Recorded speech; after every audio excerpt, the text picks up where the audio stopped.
Alright everyone, if you've watched my channel for, more than a little while, you know that I generally hate e-drama and I avoid it at all costs. I've called it out before because creators will attack each other and it's unhelpful usually because they should be combining forces and focusing on the drag media, the legacy media, authoritarian politicians and so forth, and especially, I would say, tech censorship. But I gotta call somebody out. And it's not something that I find pleasant, but, when you have this particular kind of insinuation, to dissuade others from, saying dumb things, I think I'll use this as an example. The Amazing Atheist. Now, preface to this, I subscribe to his material and I do watch it, and I do enjoy the dude's video making. But he made a post that he probably shouldn't have made, which is that on a thread, and there's a link in the description to this thread, I was responding to him. He was talking about property damage and in the substance of these riots happening in Minneapolis, and of course now other places too. And he's like, well, who cares because it's corporations and stuff. And I pointed out, if it was your home, because these rioters aren't intelligent enough to care the difference between a megacorp and your home. They obviously don't because they're rioting thugs. If it were his home, it would be interesting to see what the reaction would be if his home had been torched. Now, no reasonable person would construe this as a threat. I'm making a point about the composition of riots. Rioters don't care whether you're working class or rich. They don't care. They're more likely to attack some lower or middle class home because it doesn't have a security fence around it. When do these people go to the Rockefellers' neighborhood and start rioting? Have you ever seen that happen? Do they go and target people that actually own billion-dollar corporations? No, they'll kill off the business front. They'll burn Walmart to the ground, but they won't go after the Walton family. They'll burn the Walmart where hundreds and hundreds of lower-wage workers rely on for their paycheck. Now they're out of work and they're fucked probably because they don't have a fallback, but that's okay. It's just a corporation. It's sort of like when people say that the economy is just stonks or 401ks. Anyway, he thought that it was a veiled threat. He said, ooh, it sounds like you're insinuating a threat there. Again, read through the message there and do this yourself. I'm calling you out on this one because I know that you're not unintelligent. And so I have to assume that you're grandstanding.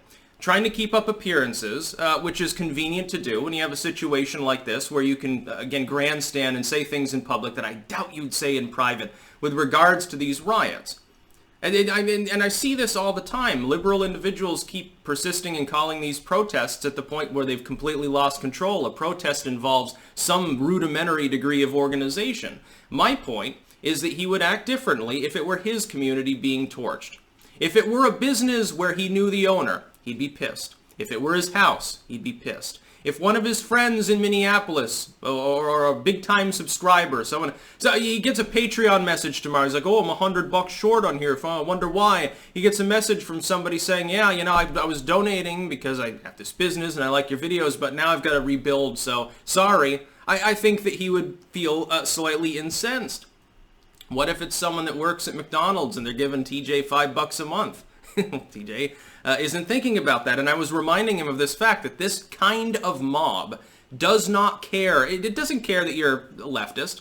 You'd be sitting out there on your lawn saying, no, I'm one of you. I'm a child of the working class. Workers of the world unite. You'd have your hammer and sickle shirt on or something. They're not going to give a fuck. They don't care. Yeah, and Antifa, someone like TJ with his particular beliefs, Antifa still thinks you're a fascist anyway. They definitely think that you're a woman hater or something, so come on, dude. What are you trying to get at? The idea, yes, TJ, clearly, I went ballistic for a moment. See, I'm like the rioters now. I decided to lose 50 IQ points. And in a haze of stupidity, I thought it was a good idea to publicly insinuate that I was going to threaten someone. Dude, I don't even know where you live. I don't know what state you're from. Couldn't tell you in a million years that I'm over here in Amsterdam. Yeah, I'm a big threat to you. And he's like, well, when someone with a large audience says something like this, it sounds almost like a call to violence. No, it doesn't. It sounds like I'm pointing out that you're being hyperbolically hypocritical over the subject of rioting because you're acting as though property damage is meaningless. But I guarantee it would be different if it was you. It's like when a mob gets together and they're throwing rocks. Sometimes someone gets hit. What if it were you getting hit in the head? I don't think you'd have a good day. I think you'd be injured and you'd be upset. Rightfully so. And I think if that mob came up his street, he'd call the police. And if they told him they'd been given the order to stand down, he'd freak out. He'd be pissed because his taxpayer money that goes towards defending his fucking property would be misused by some far-left mayor, which probably his town has. Seems like most of the mayors of major cities are liberals. I wonder why there are problems in most of our major cities. Yeah. So you shouldn't have made that insinuation. Now, to his benefit, of course, at the end of the thread, he says, well, I'll just take your word for it. But you've already insinuated for several hours to all of your fans, and you've got a large fan base, too, that Sticks, Hex, and Hammer is making veiled threats of me. Dude, I deal with defamation already from the corporate media on a fairly regular basis, and from idiot craptivists like Holt calling me a Nazi or an extremist. Now you're adding to that saying, well, no, not only is he a Nazi, now he's making veiled threats to other YouTubers. Of course, some of these people might run with that. And then your words would, of course, be in the next Data Society report or something. The spread of violence on YouTube, how far-right extremist creators thinly veil their threats towards liberals and leftists. Or some stupid shit like that. And I know it sounds hyperbolic, and I would have told you that 4 years ago that it was. But it's real now. It's also dystopian and disturbing. So yeah, watch what you say, dude. It's not helpful, number one. It's not true, number two. You know exactly what I was referring to. The fact that you would call the police, expect your property to be defended, and that you'd react differently if this were in your town. If your city burns to the ground, look, if this many businesses were lost, I don't know what city or town you live in, imagine that 200-300 businesses are suddenly wiped out, attendant with several thousands of jobs, so now you've got higher unemployment during a recession, keep in mind. You've got a lot of people lower and working class, they're out of work. You've got attendant jobs, like the trucking industry.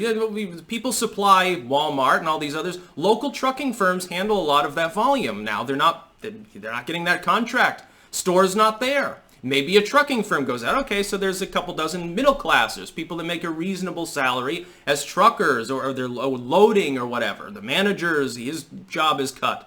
He was going to be in the upper middle class. He got 3 kids. He was making $70K a year. He was doing fairly well. His stonks were growing. And now he's destitute. Now he's working as a fry cook, double shift at Wendy's. And his kids are sad because, now they have to have the generic Fruit Loops. That's what happens. This isn't just, corporate property or something. That's not the way that it works. That's real people involved locally in those businesses. I fucking hate Walmart too. If it stopped existing, it would be a better world. But there are a lot of people who would lose their jobs, and unless there's some local alternative to replace it, which I'm assuming doesn't exist there in Minneapolis to this degree, these people are fucked. How many jobs have been lost because of the blaze in just Minneapolis? And it's like, they attack CNN HQ down in Atlanta, and CNN persists in calling it a protest, like it's some sort of lawful assembly. No, it's not. And it's not a threat to you. I'm not threatening you by pointing out that your particular illogical takes on this, your cold takes, are goofy. Because they are. They're quite clearly goofy. I'd like to talk to the dude further about this. I'd love to pick this dude's mind. It's come on. Oh my god.